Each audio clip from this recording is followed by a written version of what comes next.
నమస్తే, నేను Maruthi Ram. One voice న్యూస్కు స్వాగతం. సిద్దిపేట జిల్లా గజ్వేల్లో ఉమ్మడి మెదక్ జిల్లా ఎమ్మెల్సీ డాక్టర్ యాదవరెడ్డి విలేకరుల సమావేశం నిర్వహించారు. ఈ సమావేశంలో ఆయన మాట్లాడుతూ కాంగ్రెస్ నాయకుల ఆగడాలు రోజురోజుకు మితిమీరుతున్నాయని, సిద్దిపేటలో మాజీ మంత్రి హరీష్ రావు క్యాంప్ కార్యాలయంపైకి వెళ్లి కాంగ్రెస్ నాయకులు హరీష్ రావు ఫ్లెక్సీ చింపడం హేయమైన చర్య అని అన్నారు. 6 గ్యారంటీలు పూర్తిగా అమలు చేయకుండా ప్రజలను తప్పుదోవ పట్టిస్తున్నారని, హరీష్ రావుపై సీఎం రేవంత్ రెడ్డి చేసిన వ్యాఖ్యలు వెనక్కి తీసుకోవాలని డిమాండ్ చేశారు. రైతులకు పూర్తిగా అన్యాయం చేస్తున్న కాంగ్రెస్ పార్టీ మీద ప్రజలకు వ్యతిరేకత మొదలైందని, ప్రభుత్వం పరిపాలన మీద దృష్టి పెట్టాలి కానీ ప్రతిపక్షాలను భయభ్రాంతులకు గురి చేసే విధంగా పనిచేయడం తగదని అన్నారు. బీఆర్ఎస్ జోలికి వస్తే సహించేది లేదని కాంగ్రెస్ నాయకులను హెచ్చరించారు. ఈ కార్యక్రమంలో Gajwel Prajnapur municipal chairman Rajamouli, vice chairman Zakiuddin, councillor Gopal Reddy, Gajwel మండల టీఆర్ఎస్ పార్టీ అధ్యక్షులు బండే మధు, తాజా మాజీ జెడ్పీటీసీ పంగా మల్లేశం, కొండపోచమ్మ దేవస్థానం మాజీ డైరెక్టర్ నిమ్మ రమేష్, బీఆర్ఎస్ నాయకులు, కార్యకర్తలు తదితరులు పాల్గొన్నారు.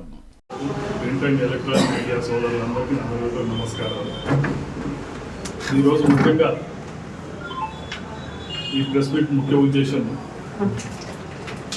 గత 8 నెలల కొత్త కాంగ్రెస్ ప్రభుత్వ పాలనలో వాళ్ళు ఎలక్షన్స్ కంటే ముందు ఇచ్చిన హామీలను వాళ్ళు దుష్ప్రచారం చేస్తున్న తీరును, ముఖ్యంగా బీఆర్ఎస్ పార్టీ వాటి గురించి నిలదీస్తే వారి మీద కక్ష సాధింపు చర్యలు చేపట్టే సందర్భాన్ని పురస్కరించుకొని వారు ఎలక్షన్ కంటే ముందు మేనిఫెస్టోలో కానీ స్పీచ్లలో కానీ చెప్పిన మాటలేంటి, ఇప్పుడు చేస్తున్నది ఏంటి, దాన్ని మీ ద్వారా ప్రజల దృష్టికి తీసుకురావాలనే ముఖ్య ఉద్దేశంతో ఈ విలేకరుల సమావేశం ఏర్పాటు చేయడం జరిగింది.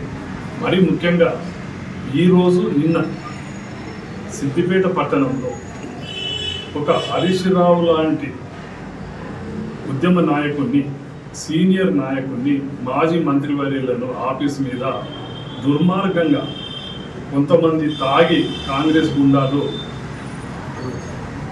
దాడి చేయడం చాలా తీవ్రంగా మా గజ్వేల్ నియోజకవర్గ నాయకులము, కార్యకర్తలము, ప్రజలను కూడా తీవ్రంగా ఖండిస్తుంది.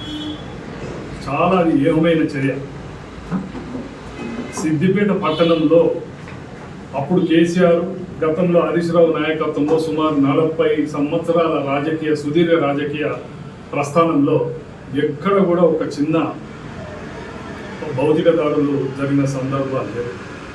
కానీ ఈరోజు రేవంత్ రెడ్డి గారి నాయకత్వంలో కొంతమంది గూండాలను ప్రోత్సహించి అరాచకమే పరమావధిగా నాయకులెంబడున్న కార్యకర్తలను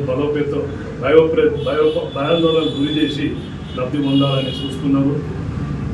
మరీ ముఖ్యంగా ఈరోజు సిద్దిపేటలో జరిగిన పరిణామం ముఖ్య కారణం మనందరికీ తెలిసిందే. గతంలో రేవంత్ రెడ్డి గారు పలవి గాని హామీలు ఎన్నో ఎలక్షన్ కంటే ముందు రాహుల్ గాంధీ లాంటి వ్యక్తితోటి బహిరంగ సభలలో చెప్పించి అవి ఇప్పుడు అమలు చేయాల్సి వచ్చిన టైం వచ్చే వరకు అన్ని కొర్రీలు పెట్టుకుంటూ ఊటకో మాట ప్రాంతానికి వేషం వేసి ఎక్కడి పోతే అక్కడ దేవుళ్ళ మీద ఒట్టు పెట్టి కాలయాపన చేయడం జరుగుతుందని యావత్ తెలంగాణ ప్రజానికానికి, రైతులు కూడా తెలుసు. ఎలక్షన్ కంటే ముందు రేవంత్ రెడ్డి గారు, అలాగే రాహుల్ గాంధీ గారు కూడా 2 లక్షల రుణమాఫీ ఏకకాలంలో చేస్తామని వాళ్ళు మాట ఇవ్వడం జరిగింది.